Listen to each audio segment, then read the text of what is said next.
Mara tu baada ya abiria kuingia kwenye meli, wanagundua kuwa meli imejaza mpaka hakuna pa kuweka mguu. Anataka kushuka, anataka arudishiwe pesa zake ashuke. Wahudumu wanamwambia kilichokwenda kwa mganga hakirudi, ashuke tu bila nauli. Anapapasa mfuko wa nguo aliyovaa, anakutana na kitambaa cha nguo. Hakuna pesa, hakuna thumni. Je, atashuka? Hapana. Anaamua aombe Mungu safari ichukue mkondo wake.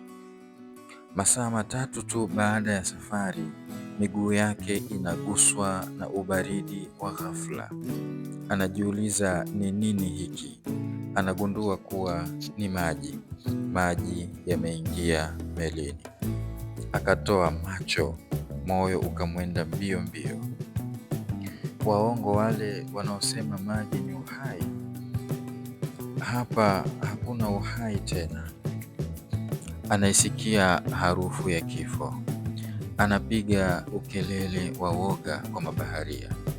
Maji, maji, maji yanapenya kwenye meli yetu tuliyopanda.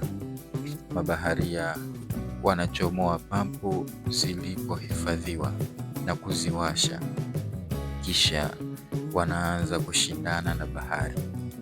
Bahari inayaingiza maji kwa kasi kwenye meli. Mabaharia wanayanyonya kwa pampu na kuyarudisha tena baharini. Watazamaji wa mchezo huo wa hatari ni abiria ambao muda huo wapo kwenye hali ambayo hawaielewi. Hakuna nderemo hapo, hakuna vifijo, bali kila mmoja anatamka na kujenga ukaribu na muumba wake wa kweli. Bahari ilipowashinda mabaharia, wakaelekezwa kutumia ndoo za plastiki mara baada ya pampu kuwa mbovu. Hatimaye maji yakajaa melini na meli ikaelemea upande wa kulia.